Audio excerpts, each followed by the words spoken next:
أخي الكريم، أنت عندما تنام عن صلاة الفجر تعرف ما الذي يحصل؟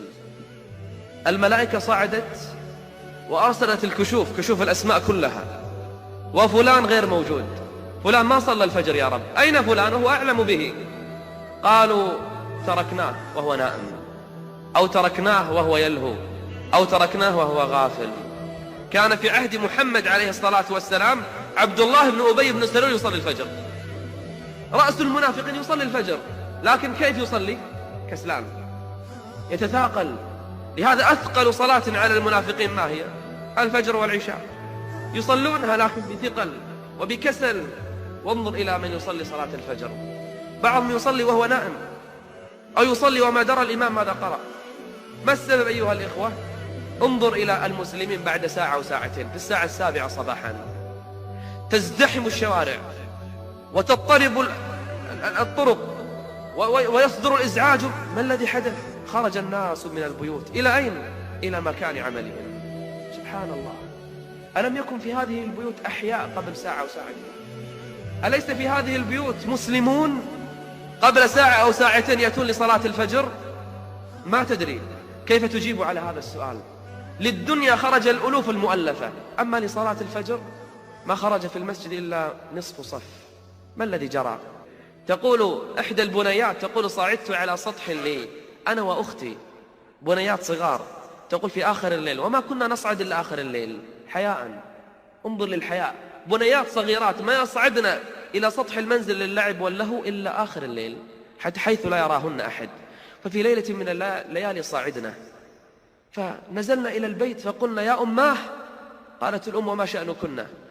قالت يا أماه ما حدث لذلك العمود الذي كان في سطح جيراننا، كان هناك عمود خشبي الآن ما نراه.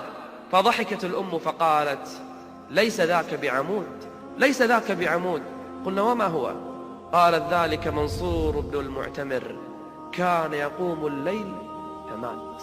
ما في نوم في الليل، لأنه كلما أراد النوم تذكر جهنم قام، وكلما نعست عينه تذكر الجنة طار فرحا، حتى أن بعضهم يبكي على وسادته ما تشعر زوجته وهي تنام على نفس الوسادة.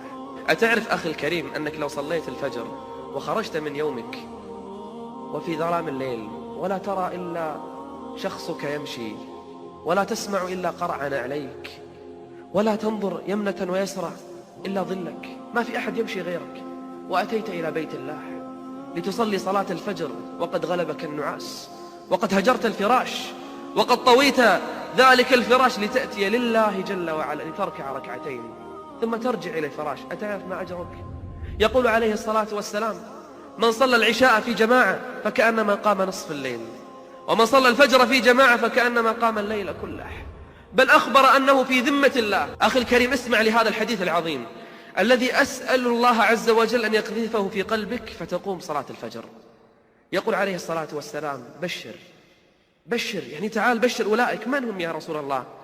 قال بشر المشائين في الظلم بالنور التام يوم القيامة. نعم، إن الفجر لظلام، وإن الناس في هدوء وسكون، وإن الناس في نوم وسبات عميق.